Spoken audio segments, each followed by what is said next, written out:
اس کے ساتھ چند آیات بینات میں اللہ پاک نے متعدد بار حضرت سیدنا آدم علیہ الصلاۃ والسلام کا ذکر خیر کرنے کے بعد پھر تذکرہ فرمایا ہے اور ساتھ کچھ اور اصلاحی باتیں بھی ارشاد فرمائی ہیں۔ وَإِذْ قُلْنَا، اور اس وقت یاد کرو جب ہم نے حکم دیا تھا لِلْمَلَائِكَةِ اسْجُدُوا لِآدَمَ فَسَجَدُوا، فرشتوں کو حکم دیا تھا کہ اے فرشتو حضرت آدم علیہ الصلاۃ والسلام کو تعظیم کا اور ادب کا سجدہ کرو، تو تمام فرشتوں نے اللہ کے حکم پر عمل کرتے ہوئے آدم علیہ الصلاۃ والسلام کو تعظیم کا اور ادب کا سجدہ کیا تھا، الا ابلیس، شیطان کے سوا، ابلیس کے سوا۔ قال، تو شیطان نے کہا اللہ تعالیٰ سے، اَأَسْجُدُ لِمَنْ خَلَقْتَ طِينًا، کہ یا اللہ میں اس کو سجدہ کروں جس کو تو نے مٹی سے پیدا کیا ہے، میں تو آگ سے پیدا ہوا ہوں، تو آدم علیہ الصلاۃ والسلام مٹی سے پیدا ہوئے ہیں، تو یہ کیسے ہو سکتا ہے کہ آگ سے پیدا ہونے والا مٹی سے پیدا ہوئے کو سجدہ کرے؟ تو میں سجدہ نہیں کروں گا۔ دوسرے نمبر پر شیطان نے اللہ تعالیٰ سے یہ بھی کہا، قال ارأیتک ھذا الذی کرمت علی، یا اللہ یہ دیکھ اور مجھے یہ بتا کہ اس آدم علیہ الصلاۃ والسلام کو تو نے میرے اوپر معزز بنایا ہے اور میرے اوپر اس کو تو نے عزت دی ہے، اگر ایسا کیا ہے لَإِنْ أَخَّرْتَنِي إِلَىٰ يَوْمِ الْقِيَامَةِ، اگر تو نے مجھے قیامت تک مہلت دے دی،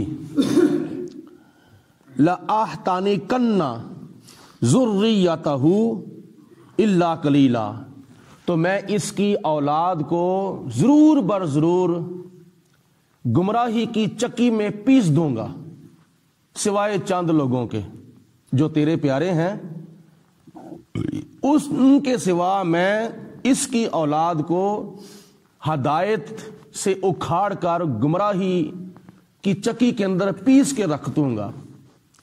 تو یہ چیلنج شیطان نے اللہ تعالیٰ کی ذات بابرکات کو کیا۔ آگے سے پھر خدا نے جو اتنا سخت جواب دیا تھا وہ بھی سماعت فرمائے۔ یہ شیطان نے جب بے ادبی کی تھی، بے حرمتی کی تھی اور گستاخی کی تھی اور خدا تعالیٰ کے سامنے یہ سیدھا ہو گیا تھا، تو پھر خدا کی ذات بابرکات نے فرمایا کہ تو نے بڑے سجدے کیے ہیں، بڑے رکوع کیے ہیں، بڑی میری عبادتیں تو نے کی ہیں، لیکن میرے پیارے کی تو نے جو گستاخی کی ہے یہ گستاخی مجھ سے برداشت نہیں ہے، لہذا اس گستاخی کی وجہ سے تیرا سب کچھ میں نے ضائع کر دیا ہے۔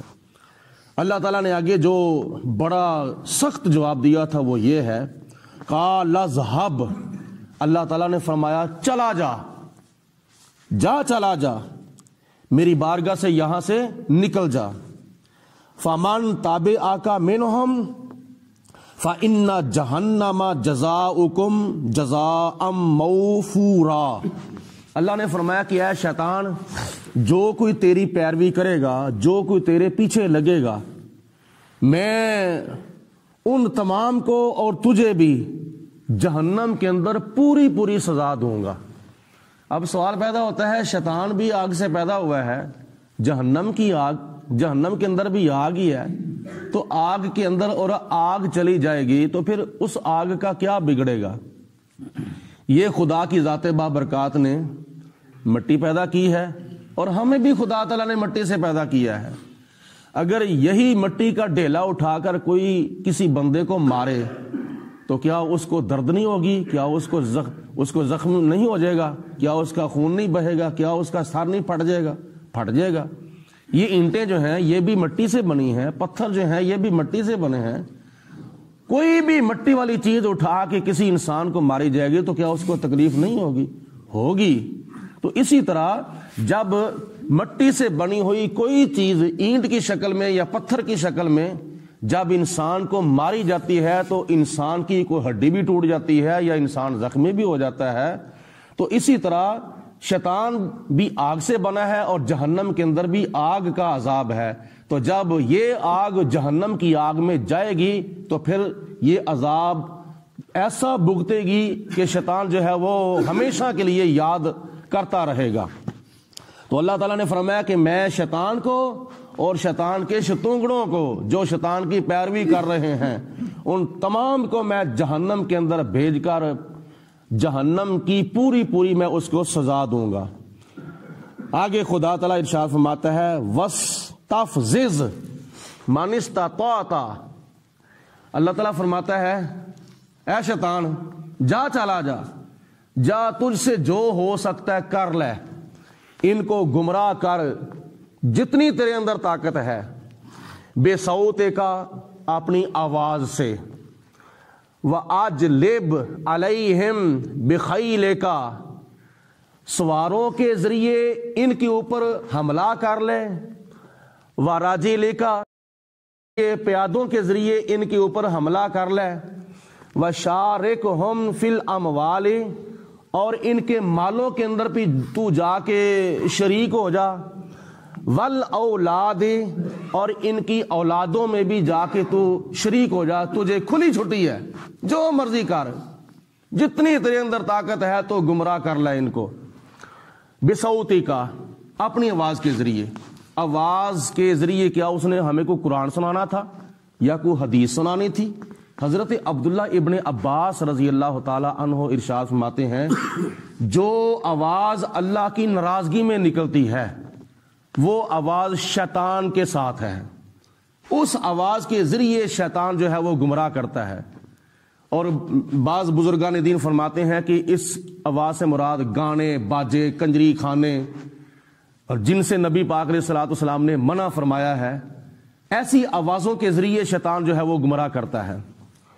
دوسرے نمبر پر خدا تعالیٰ نے فرمایا کہ بخیلے کا و راجلے کا پیادوں کے ذریعے اور سواروں کے ذریعے بے شک تو ان کے اوپر یعنی آدم علیہ الصلوۃ والسلام کی اولاد پر حملے کر لے, جتنے مرضی چڑھائی کر لے, یعنی جتنا مرضی ان کے اوپر تو سوار ہو جا, جو مرضی کر لے, جتنی مرضی اپنی گمراہی کے جال پھیلا لے, ان کے دلوں کے اندر وسوسات پیدا کر, لیکن جو تیرے پیچھے لگے گا تو بھی جہنم میں جائے گا اور وہ بھی جہنم میں جائیں گے.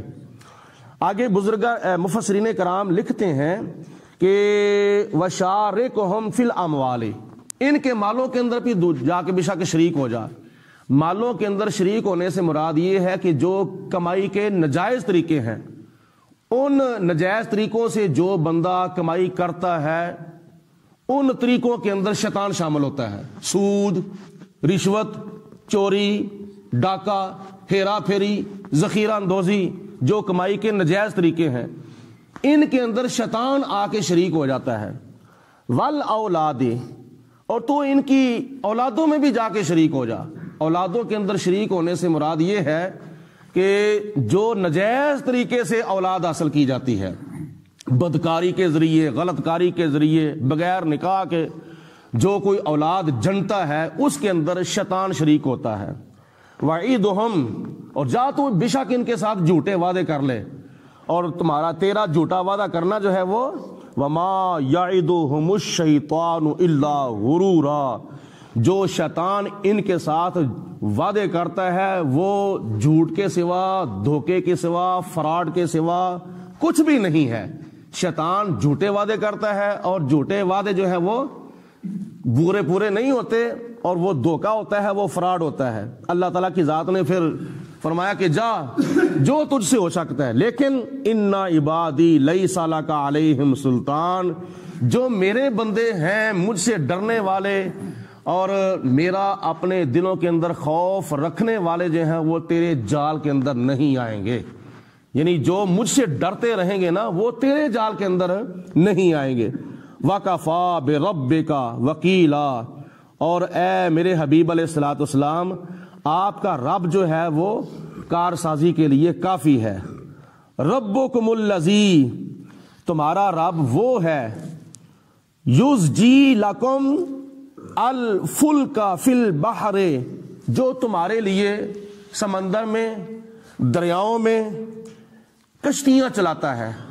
تمہارے سفر کرنے کے لیے، تمہارے منزل مقصود تک پہنچنے کے لیے دریاؤں کے اندر کشتیاں چلاتا ہے، سمندر میں کشتیاں چلاتا ہے، لِتَبْتَغُوا مِنْ فَضْلِهِ، تاکہ تم اللہ تعالیٰ کی ذات بابرکات کا فضل تلاش کرو، یعنی رزق حلال تلاش کرو۔ اِنَّهُ كَانَ بِكُمْ رَحِيمًا، بے شک اللہ پاک تمہارے اوپر بہت ہی مہربانی کرنے والا ہے، بہت ہی رحم کرنے والا ہے۔ وَإِذَا مَسَّكُمُ الضُّرُّ فِي الْبَحْرِ، جب یہ انسان دریا کے اندر، سمندر کے اندر کشتی کے اوپر سفر کرتے کرتے جب ان کے اوپر ایسا وقت آتا ہے، کوئی مصیبت آتی ہے، یعنی ان کی کشتی جو ہے وہ ڈوبنے لگتی ہے، ہوا جو ہے وہ مخالف سمت چلنے لگتی ہے، تو جب ان کو خطرہ ہوتا ہے کہ ہم ڈوب جائیں گے، ہم غرق ہو جائیں گے، تو پھر یہ کافر انسان جو ہے کیا کرتے ہیں؟ ضَلَّ مَن تَدْعُونَ إِلَّا إِيَّاهُ، وہ اپنے جھوٹے خداؤں کو بھول جاتے ہیں، سچے خدا سے پھر عرض کرتے ہیں یا اللہ ہمیں بچا لے، یا اللہ ہمیں بچا لے، یا اللہ ہمیں بچا لے۔ جھوٹے خداؤں کو پھر وہ بھول جاتے ہیں، بت پرستی کو بھول جاتے ہیں، پھر اس وقت ان کو سچا خدا یاد آ جاتا ہے۔ فَلَمَّا نَجَّاكُمْ، اللہ تعالیٰ فرماتا ہے کہ میں جب تمہیں نجات دیتا ہوں، إِلَى الْبَرِّ، خشکی کی طرف، یعنی میں جب تمہیں دریا کے اندر، سمندر میں جب غرق ہونے سے تمہیں بچاتا ہوں، پھر تم جب صحیح سلامت ہو کر بغیر کسی نقصان کے جب تم خشکی کی طرف آ جاتے ہو، تم پھر تم کیا نام ہے اعراض کرتے ہو، پھر تم بھول جاتے ہو، اور پھر تم اپنے جھوٹے خداؤں کو پکارنا شروع کر دیتے ہو، پھر تم بت پرستی شروع کر دیتے ہو، پھر تم اپنے سچے رب کو بھول جاتے ہو۔ وَكَانَ الْإِنسَانُ كَفُورًا، اور ایسے انسان جو ہوتے ہیں وہ بہت ہی ناشکرے ہوتے ہیں اور بے قدرے ہوتے ہیں، یعنی اللہ پاک کی ذات بابرکات کا وہ پھر شکر ادا نہیں کرتے۔ آفا امنتم ان یکسف بکم جانب البر، کیا تم اس بات سے، اس چیز سے تم بے خوف ہو چکے ہو کہ اللہ تعالیٰ کی ذات بابرکات تمہیں اور جس خشکی کے کنارے کے اوپر تم کھڑے ہو، دریا کے اندر غرق ہونے سے بچ کر، سمندر میں تم غرق ہونے سے بچ کر تم جب کنارے کے اوپر آ کے کھڑے ہو جاتے ہو سلامتی کے ساتھ، تو کیا تم اس بات کا خوف نہیں کرتے کہ اللہ پاک تمہیں اس خشکی کے کنارے سمیت زمین کے اندر دنسا سکتا ہے، جیسے خدا کی ذات بابرکات نے قارون کو زمین کے اندر دنسا دیا تھا۔ او یرسل علیکم حاسبا، کیا تم اس بات سے بھی بے خبر اور بے خوف ہو چکے ہو کہ اللہ پاک تمہارے اوپر پتھروں کی بارش بھی کر سکتا ہے، جیسے اللہ پاک نے حضرت لوط علیہ السلام کی قوم کے اوپر پتھروں کی بارش نازل کی تھی۔ ثم لا تجدوا لکم وکیلا، اور پھر تم اپنا کوئی بھی کارساز، مددگار، حمایتی بھی نہیں پاؤ گے اگر ایسا معاملہ آ گیا۔ ام امنتم، کیا تم اس بات سے بھی بے خوف ہو چکے ہو ان یعیدکم فیہ تارۃ اخری، کہ خدا تعالیٰ تمہیں دوبارہ دریا کے اندر لے جائے، دوبارہ سمندر میں تمہیں خدا تعالیٰ لے جائے سفر کرنے کے لیے، کیا تم اس بات سے بے خوف ہو چکے ہو؟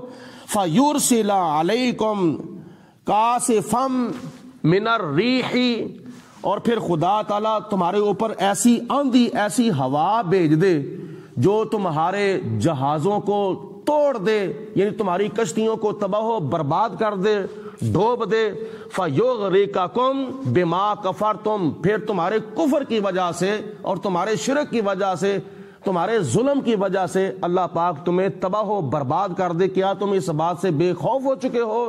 ثم لا تجدوا لکم علینا بہ تبیہ، اور پھر کوئی ایسا تم شخص نہیں پاؤ گے جو تمہاری حمایت میں ہمارے سامنے مطالبہ کرے، دعا کرے میرے سامنے کہ یا اللہ ان کو بچا لے، پھر تم ایسا بندہ بھی نہیں پاؤ گے۔ وَلَقَدْ كَرَّمْنَا بَنِي آدَمَ، اللہ تعالیٰ فرماتا ہے اور بے شک ہم نے حضرت آدم علیہ السلام کی اولاد کو عزت عطا فرمائی ہے۔ وہ باقی ساری مخلوقات کے اوپر عزت عطا فرمائی ہے. انسان کو بڑی بڑی صلاحیتوں کے ساتھ خدا نے مالا مال کیا ہے اور بڑی خوبیاں عطا فرمائی ہیں, اور ان خوبیوں کی وجہ سے انسان کیا سے کیا بن رہا ہے, ہوائی جہاز بنا رہا ہے.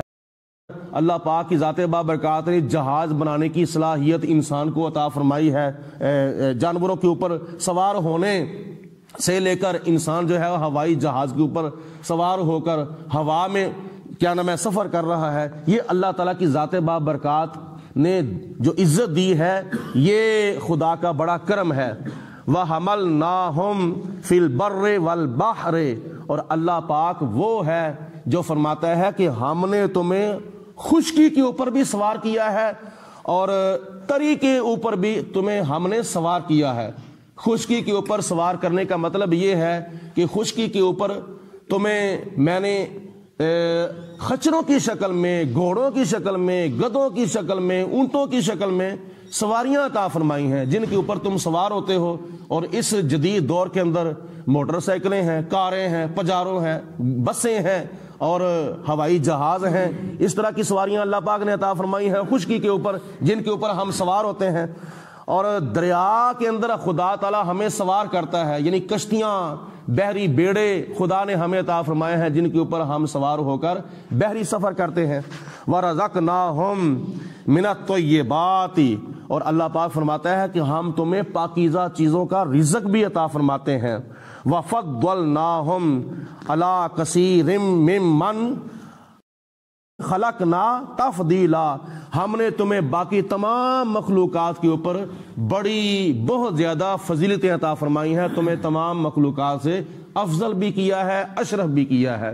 تو اللہ پاک کا شکریہ ادا کرنا چاہیے.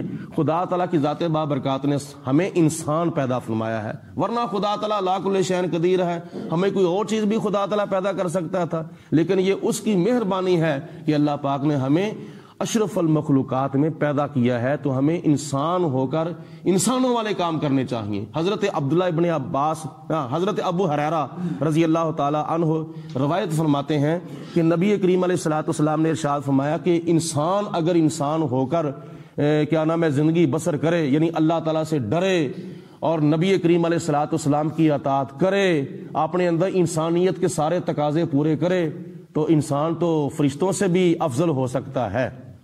کیونکہ فرشتے وہ ہیں جو دن رات صبح و شام ہر وقت عبادت کے اندر مصروف رہتے ہیں, اور ان فرشتوں کے اندر عقل تو ہے, یہ یاد رکھیں, فرشتوں کے اندر عقل تو ہے مگر شہوت نہیں ہے, اور جانوروں کے اندر شہوت تو ہے مگر عقل نہیں ہے.